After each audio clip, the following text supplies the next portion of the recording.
पहली बार ये सामने आई है बात कि 6 जवानों ने बलिदान दिया ऑपरेशन सिंदूर के वक्त पर। जी हां, जब जंग होती वो देश को बताए। आज नरेंद्र मोदी को, राजनाथ सिंह को, देश की जनता को ये जवाब देना पड़ेगा कि आखिर सिंदूर ऑपरेशन पर सरकार ने देश की संसद में देश की जनता के साथ क्यों झूठ बोला। और मैं बोल दिया हाँ हमारे कुछ रफाल गिरे थे। फिर वो एक और है हमारे नेवल एडवाइजर इंडोनेशिया में, उन्होंने बोल दिया कुछ जहाज गिरे थे। पर एयरफोर्स चीफ ने जब बात करी, हमारे एयरफोर्स चीफ ने, उन्होंने कुछ भी नहीं बोला इसके बारे में। आपको प्रश्न पूछना है तो यह पूछिए कि इस ऑपरेशन में क्या हमारे जाबाज सैनिकों को कोई क्षति हुई है, तो उसका उत्तर है नहीं। India will identify, track and punish every terrorist and their backers. सरकार ने ऑपरेशन सिंदूर में शहीद 6 जामाजों के नाम सामने आ गए हैं। मुंह पर टेप लगा दिया गया, आंखों पर पट्टी बांध दी गई कि विपक्ष में कोई सवाल नहीं पूछ सकता, पत्रकारों में कोई सवाल नहीं पूछ सकता, आप सब खामोश रहिए क्योंकि संकट की स्थिति है, आपातकाल के। कि क्या ये देश के लोगों के साथ गद्दारी नहीं है? क्या उन्हें धोखे में रखना नहीं है? क्या संसद को गुमराह करना नहीं है? कि ऐसे वक्त में जब संकट की स्थिति हो और हमें सच की सबसे ज्यादा जरूरत हो, तब हमें सच बताया जाए। क्यों नरेंद्र मोदी जी ने, क्यों राजनाथ सिंह जी ने, क्यों अमित शाह जी ने एक भी प्रेस कॉन्फ्रेंस करके हमारे देश को ये सच्चाई नहीं बताई? नमस्कार। अब ऐसी खबर जिसने पूरी तरीके से सनसनी मचा दी है। जी हां, मोदी सरकार ने ऑपरेशन सिंदूर पर क्या झूठ बोला। आज देश की जनता मोदी सरकार से ये सवाल पूछ रही है क्योंकि पूरे तरीके से सामने जो आया है, सरकार के ही डॉक्यूमेंटेशन के मुताबिक सरकार ने भारत की जनता से झूठ बोला। ऑपरेशन सिंदूर में हमारे जवानों के बलिदानों को स्वीकार नहीं किया। उनको है तो उसमें जीत भी होती है, उसमें हार भी होती है, उसमें जिंदगी भी होती है, उसमें मौत भी होती है। आप दुश्मन का भी नुकसान करते हैं, आपका भी नुकसान होता है। लेकिन जिस तरह से देश की संसद में मोदी सरकार के जरिए झूठ बोला गया है, उस पर पूरा देश हैरान है, परेशान है और पूरे तरीके से जज्बाती हो रहा है कि जब दुश्मन देश से हम लड़ रहे थे उस वक्त में हमारे सामने जब पारदर्शिता होनी चाहिए थी, ट्रांसपेरेंसी होनी चाहिए थी, तब झूठ से काम लिया गया। फिलहाल मैं आपको 6 लोगों के नाम बताऊंगी जो भारत की सरकार ने ही बाहर लेकर आई है ये नाम। जी हाँ, इनके नाम है सूबेदार मेजर पवन कुमार, राइफलमैन सुनील कुमार, वीर चक्र इनको मिल चुका है, लांस नायक दिनेश कुमार, एविएशन टेक्नीशियन मुरली नायक, हवलदार सुनील कुमार सिंह और सुरेंद्र कुमार, वायु मेडल इनको मिल चुका है। एयरफोर्स के हैं, बाकी लोग ये आर्मी से जुड़े हुए हैं। जी हाँ, सरकार ने अब आके इस बात को कबूल किया है। लेकिन 28 जुलाई 2025 को राजनाथ सिंह ने देश की संसद से क्या कहा, सुन लेते हैं। आपको प्रश्न पूछना है तो यह पूछिए कि इस ऑपरेशन में क्या हमारे जाबाज सैनिकों को कोई क्षति हुई है, तो उसका उत्तर है नहीं। आपको प्रश्न पूछना है तो पूछिए ये प्रश्न कि क्या ऑपरेशन सिंदूर में हमारे जवानों की जान की कोई क्षति हुई? मेरा उत्तर होगा ना। ये कह रहे हैं राजनाथ सिंह पूरे यकीन के साथ। आप देखिए चेहरे पर उनके आत्मविश्वास झलक रहा है, चेहरे पर उनके पूरे तरीके से ऐसा लगता है कि इसके अलावा कोई सच हो ही नहीं सकता। यहाँ सवाल मैंने कहा कि पैदा ये नहीं होता कि आप क्या जंग में अपने नुकसान को स्वीकार कर रहे हैं या नहीं। यहाँ सवाल ये पैदा होता है कि किस तरह से ऑपरेशन सिंदूर के वक्त में जब देश को जंग के हालात में, जब संकट के हालात हों, आपातकाल के हालात हों, जब देश के लोगों की जान पर और हमारी सुरक्षा पर, हमारी सरहदों पर बनाए, तब सबसे ज्यादा जरूरत होती है कि देश से सच बोला जाए। तो एक तरफ जो है वो वॉर हो रही है, जंग हो रही है, पूरा देश एक तरह के अलग तरीके से असुरक्षा की भावना से घिरा हुआ है। तब सरकार का ये काम होता है कि सुरक्षित महसूस कराए आम लोगों को, लेकिन झूठ की बुनियाद पर नहीं, सच की बुनियाद पर। यहाँ सवाल पूरे तरीके से ये पैदा हो रहा है कि ये सच जब बोला जाएगा, जब ये सरकार राष्ट्रवाद के मुद्दे पर वोट ना बटोरना चाहती हो, जब नरेंद्र मोदी खुद कहते हो कि 56 इंच का उनका सीना है, तो ऐसे में वो ये भी कबूल नहीं करना चाहते, वो और देश के रक्षा मंत्री राजनाथ सिंह, सीधे तौर पर इन दोनों को देश को जवाब देना होगा कि क्यों ये 6 लोग जिनकी बलि चढ़ी, जिन्होंने बलिदान दिया भारत की इस धरती के लिए, भारत के इस लोगों के लिए, भारत की सरहद की रक्षा के लिए, उनके बलिदान को क्यों स्वीकार नहीं किया गया। आपको क्या झूठ के सहारे हम जीतना चाहते हैं? क्या हम आंखों पे पट्टी बांध के जीतना चाहते हैं? मैं चाहती हूं कि आप राजनाथ सिंह की सिर्फ ये 12 सेकंड का झूठ न सुने, बल्कि 1 मिनट से ज्यादा जो उन्होंने पूरी बातचीत की, इस पूरी बातचीत को जो संसद के पटल पर झूठ बोला गया, उसको सुनिए आप।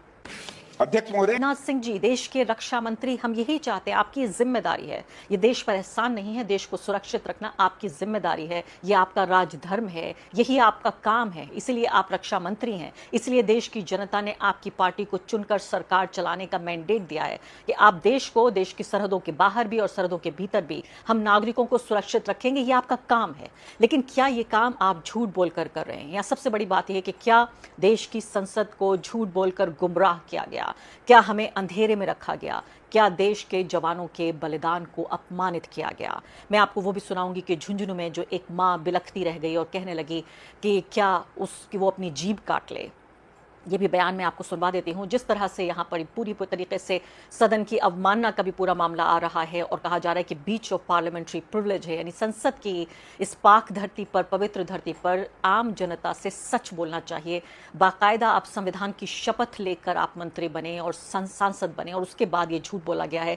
शहीदों का इसमें अपमान किया जा रहा है और इस शहादत को अपनी फर्जी पूरे तरीके से, आप सोचिए, एक झूठी छवि के चक्कर में कि हमारा कोई नुकसान नहीं हुआ। राजनाथ सिंह कह रहे हैं कि हमने दुश्मनों के जहाज़ों को हमने गिराया, बड़ी खुशी की बात है, यही आपको करना चाहिए था। अगर दुश्मन का जहाज आ रहा था और हम पर हमला करना चाहता था तो ये तो आपका फर्ज बनता था कि आप मारते। अच्छा किया आपने जो साथ, अगर हमारा नुकसान हुआ है, अगर हमारे जहाज गिरे हैं, अगर हमारे नागरिकों और हमारी जो सेना के जो हमारे सैनिक हैं, अगर उनकी जान को क्षति पहुंची है, तो ये भी स्वीकार करना इस पूरी तस्वीर का एक हिस्सा है।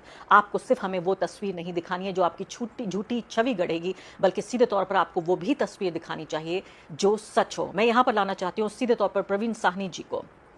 मैंने उनसे 8 महीने पहले सिंदूर ऑपरेशन पे ही उनसे बातचीत की थी और वो शायद एक ऐसे अकेले व्यक्ति हैं या बहुत कम लोगों में से एक हैं जिन्होंने सीधे तौर पर यह कहा था कि कैसे भारत सरकार ने अपनी जो मौजूदा स्थिति है उसको छिपाया है और कोई भी प्रेस कॉन्फ्रेंस नहीं की। उस वक्त पे आप सोचिए, जो लिबरल मीडिया है, जो हमारा आज़ाद मीडिया है, लगातार सवाल पूछता रहा। और आपको याद होगा कि जब रफाल के मुद्दे पर CNN की एक रिपोर्ट को द वायर ने छापा था, पूरे दिन के लिए द वायर की वेबसाइट को ब्लॉक कर दिया गया था।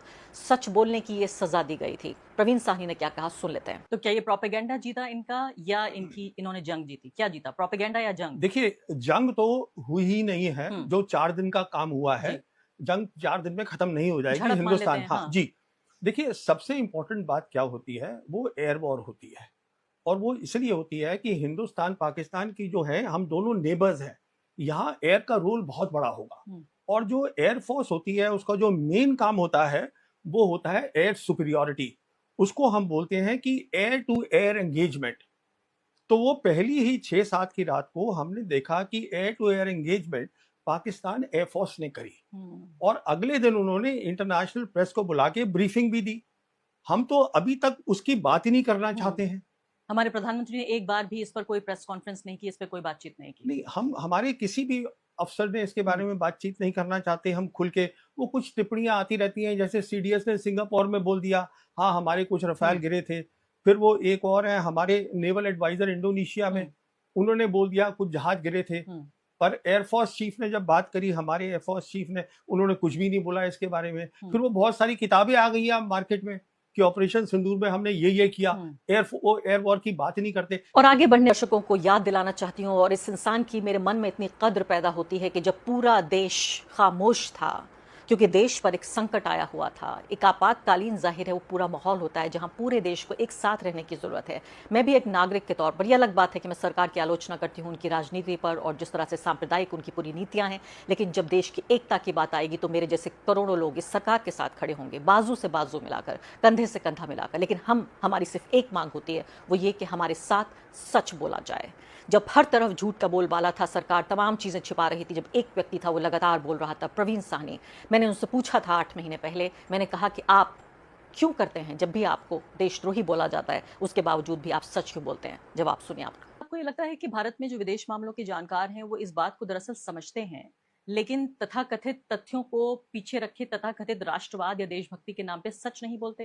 क्या आपके जैसे लोगों को फिर एंटी नेशनल नहीं कहा जाएगा? क्योंकि उस दौर में जब ये ऑपरेशन सिंदूर हो रहा था, सिर्फ आप ही ऐसे थे जो तथ्यों को बरसा रहे थे। मैं कहूंगी ट्रूथ बॉम्ब जिसे अंग्रेजी में कहते हैं, वो बरसा रहे थे। एक तरफ यहाँ बमबारी हो रही थी भारत और पाकिस्तान के बीच, और एक तरफ आप जो है ट्रूथ बॉम्ब गिरा रहे थे, सच्चाई के बम गिरा रहे थे। क्या आपको लोग एंटी नेशनल नहीं कहते? देखिए, अब मुझे क्या कहते हैं वो दूसरी बात है। मैं तो जर्नलिज्म कर रहा था और एज अ जर्नलिस्ट ये मेरा बनता है, फर्ज बनता है, क्योंकि मुझे ये सब्जेक्ट आता है मैंने ये सब्जेक्ट 48 ईयर्स पढ़ा है, आर्मी के अंदर भी और आर्मी के बाहर भी।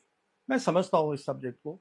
तो मुझे खुद अंदर से परेशानी हो रही थी कि मेरा देश है and I want my armed forces to be strong, I want my government to be upright. मुझे अंदर से परेशानी हो रही थी कि अगर कुछ बात हुई है, आप अपना विजन तो दे दीजिए। और ये बहुत बड़ी बात हो गई थी, जैसे मैं आपको बता रहा था। देखिए, हमारे यहाँ भी बोला गया है, ये मैं आपको एक छोटा सा फर्क आपके व्यूअर्स को बताना चाहूंगा। हमने भी उनकी तबाही करी है, जैसे हम बता रहे हैं 9-10 मई की रात को, उसकी हमने विजुअल्स भी दिखाए हैं। एयर वॉर एक अलग चीज होती है। उसका क्यों अलग होती है? क्योंकि उसमें बहुत सालों की मेहनत होती है। जो हमने काम किया या बाकी जो उन्होंने काम किया, वो तो ये है ना कि आप S-400 ले आए, 3 महीने आपने ट्रेनिंग करी और हो गया काम।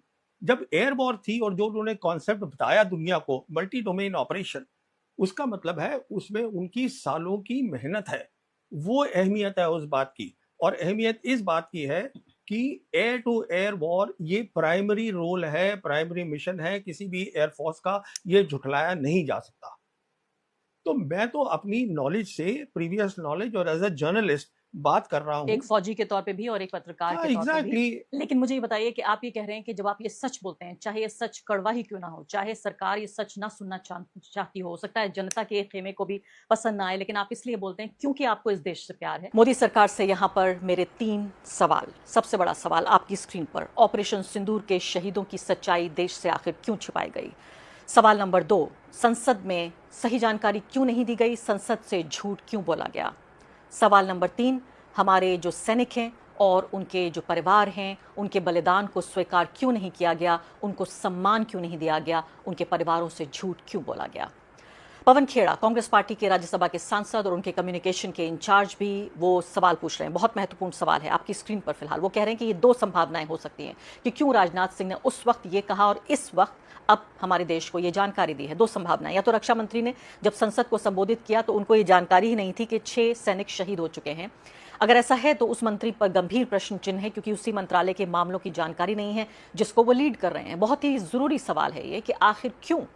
क्या राजनाथ सिंह को खुद पता नहीं था कि ये 6 लोग बलिदान दे चुके हैं देश के लिए? दूसरी महत्वपूर्ण बात कह रहे हैं, उन्हें सच्चाई मालूम थी और उसके बावजूद उन्होंने संसद को गुमराह करना चुना। ये उससे भी ज्यादा गंभीर है और खतरनाक है, क्योंकि इससे ये साबित होता है कि सरकार लोकतंत्र के मंदिर में शपथ के साथ देश के साथ झूठ बोलती है। जो भी सच हो, तथ्य नहीं बदलते। हमारे 6 वीर जवानों ने कर्तव्य निभाते हुए सर्वोच्च बलिदान दिया, लेकिन उनके बलिदान को छिपाया गया। उन्हें वो सम्मान और मान्यता नहीं दी गई जिसके वो हकदार थे, और परिवारों से वो पारदर्शिता भी छीन ली गई जिसकी वो अपेक्षा रखते थे। ये हमारे सैनिकों का अपमान है और कोई भी सच्चा देशभक्त इस पर मौन या संतुष्ट नहीं रह सकता। आप सोचिए, मुझे अच्छे तरीके से मालूम है कि किस तरह से मुंह पर टेप लगा दिया गया, आंखों पर पट्टी बांध दी गई कि विपक्ष में कोई सवाल नहीं पूछ सकता, पत्रकारों में कोई सवाल नहीं पूछ सकता, आप सब खामोश रहिए क्योंकि इस संकट की स्थिति है, आपातकाल की ये स्थिति है। देश जो है वो फिलहाल एक वॉर मोड में है, दुश्मन से लड़ रहा है।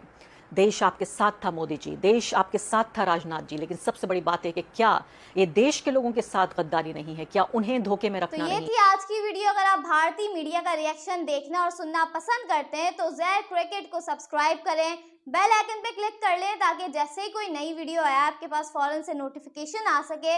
इसके अलावा आप हमें फेसबुक और टिकटॉक पर भी फॉलो कर सकते हैं, लिंक आपको डिस्क्रिप्शन में मिल जाएगा। इंशाल्लाह अगली वीडियो में मुलाकात होगी, तब तक के लिए अल्लाह हाफ़िज़।